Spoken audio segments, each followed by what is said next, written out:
करिश्मा, रेशमा और मनीषा 3 बहनें हैं। उनका एक भाई भी है, मयंक। मयंक अपनी बहनों को बहुत प्यार करता है, लेकिन मयंक की पत्नी सविता इस मामले में मयंक से बिल्कुल ही अलग है। वो अपनी ननदों का जितना बुरा कर सकती है उतना बुरा करती ही रहती है और अपनी ननदों पर हुक्म भी चलाती है। करिश्मा, करिश्मा, तुमने अभी तक नाश्ता नहीं बनाया? तुम्हारे भैया को ऑफिस जाने में देर हो रही है। हाँ भाभी, बस अभी बनाती हूँ। करिश्मा, तुम ये ढीलापन छोड़ दो। कल को पराये घर जाना है। वहाँ अगर तुम इस तरह से काम करोगी तो लोग क्या कहेंगे कि माँ ने और भाभी ने कुछ सिखाया नहीं। और तुम्हारी दोनों बहनें कहाँ हैं? अब रेशमा मार्केट गई है और मनीषा सो रही है। क्या? सुबह के 8 बज रहे हैं और ये महारानी अभी भी सो रही है? ये कहते हुए सविता अपनी सास दुर्गा देवी के पास जाती है। माँ जी, देख रही हो अपनी बेटियों के तौर तरीके? क्या हुआ बहू, सुबह सुबह क्या कर दिया मेरी बेटियों ने? अरे एक तो अभी अभी उठकर किचन में गई है, दूसरी सुबह सुबह बाहर चली गई और तीसरी अभी तक सो रही है। क्या करूं मैं इन तीनों का, मैं तो परेशान हो गई हूँ। जा जाकर उठा उसे और रेशमा से मैं बात करती हूँ। सविता सीधा मनीषा के कमरे में जाती है और उससे कहती है, महारानी जल्दी उठो, सूरज सर पर आ गया है। भाभी थोड़ी देर और सोने दो ना, मैं रात को लेट सोई थी। वो क्या ना यूनिट टेस्ट चल रहे हैं। शराफत से उठती है या नहीं, या फिर पानी की भरी बाल्टी डालूं तेरे ऊपर? नहीं भाभी, मुझे बिस्तर में नहीं नहाना, उठती हूँ मैं। मनीषा जल्दी से उठकर बाथरूम में चली जाती है। सभी आराम से बैठकर नाश्ता कर रहे होते कि तभी रेशमा बाजार से हाथ में सामान लिए आ जाती है। रेशमा को देखते ही सविता उस पर बरस पड़ती है। लो, आ गई महारानी। ऐसा भी क्या सामान लाना था जो सुबह आंख मलते ही बाजार की तरफ रवाना हो गई? भाभी, कल आप ही तो चीख रही थी कि घर का सारा सामान मुझे ही लाना पड़ता है, घर में किसी को भी किसी काम से कोई लेना देना नहीं है। अब मैं बाजार जाकर सामान ले आई तो आपको इस बात से भी तकलीफ हो रही है? देख रही हो माँ जी, अपनी बेटी की जुबान कैंची से भी तेज चलती है। और मयंक, आप तो कुछ कहेंगे नहीं अपनी लाडली बहन को? रेशमा, अपनी भाभी से ऐसे बात नहीं करते। चलो माफी मांगो। भैया, मैं क्यों माफी मांगू? आप भाभी से बोलिए ना कि हम पर कम हुक्म चलाया करे। हम इस घर की बेटियां हैं और आपकी पत्नी की ननद है, नौकरानी नहीं। लो कर लो बात। इनकी भलाई के लिए कुछ भी बोलो तो इन्हें बुरा लग जाता है। इस घर में यही इज्जत है मेरी। देख लो माँ जी, आपकी बेटी किस लहजे में मुझसे बात कर रही है। सविता वहाँ से चली जाती है। मयंक को बहुत गुस्सा आता है, वो भी वहाँ से चला जाता है। फिर करिश्मा रेशमा को समझाती है। रेशमा दीदी जैसे ही घर में आई, भाभी ही उन पर चिल्ला रही थी। हाँ, मैं मानती हूँ कि गलती भाभी की थी। मैं तो इसलिए बोल रही हूँ कि भाभी ने माँ को तो पूरी तरह अपने वश में कर लिया है। वो हमारी बात सुनती ही नहीं।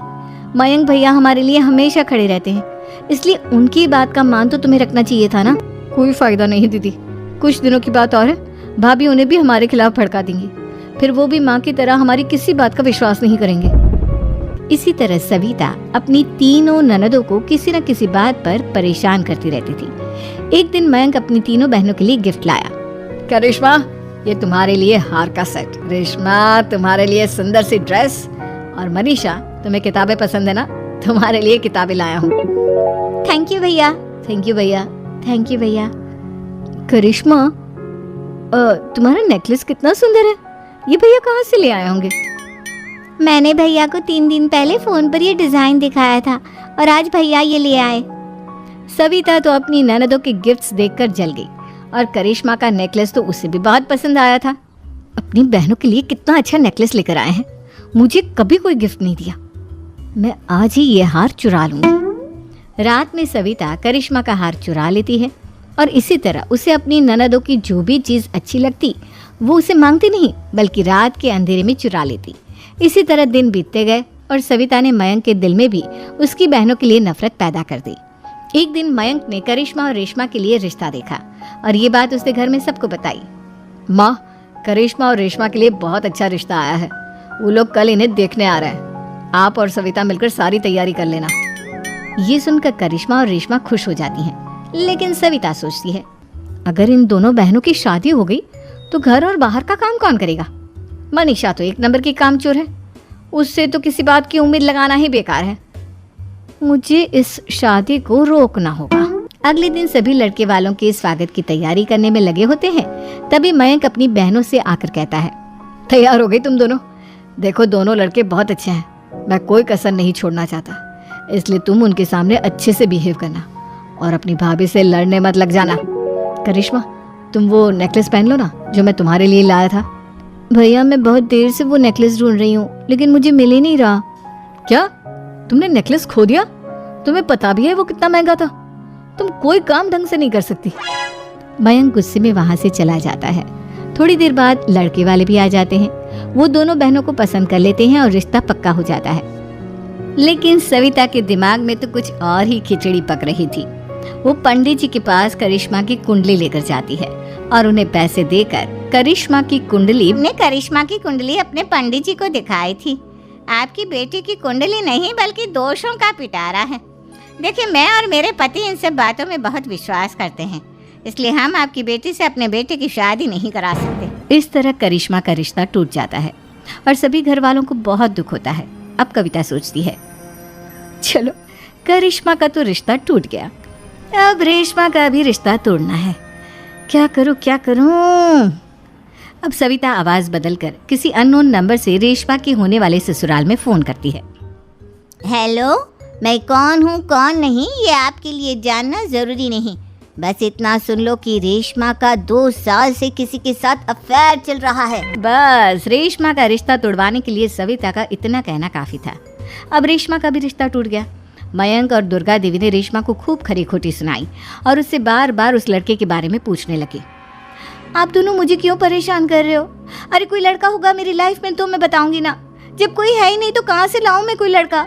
तो तेरे होने वाले ससुराल वालों को फोन किसने किया था? माँ, मैं नहीं जानती किसने फोन किया था, मैं सच कह रही हूँ। मैं तो पहले ही कह रही थी इसकी लगाम खींच कर रखो, लेकिन मेरी सुनता ही कौन है?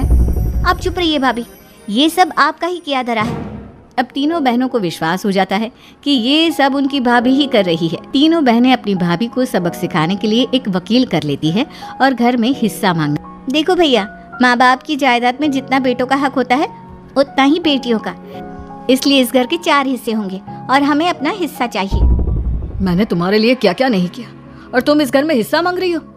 भैया, आप और माँ हम बहनों की कोई बात नहीं सुनते हो और भाभी हमारी शादी नहीं होने देगी, क्योंकि उन्हें लगता है कि आप हमारी शादी में ज्यादा पैसा लगाओगे और उन्हें हम जैसी फ्री की नौकरानी कहाँ मिलेगी। तो हम भाभी के साथ तो रह नहीं सकते, हम बहनों को अपना हिस्सा चाहिए।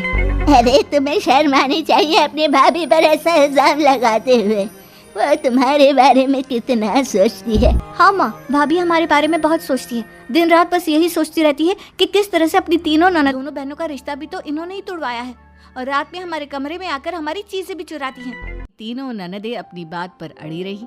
अब कोर्ट में तारीख भी शुरू हो गई। जब सविता को लगा कि उसकी तीनों ननद इतनी आसानी से नहीं मानने वाली, तो उसने अपने पति और सास को सारी सच्चाई बता दी और अपनी तीनों ननद से माफी मांगी। मयंक और दुर्गा को भी अपनी गलती का एहसास हो गया। अब सविता खुद करिश्मा और रेशमा के लिए अच्छा रिश्ता ढूंढती है और उनकी शादी करवाती है।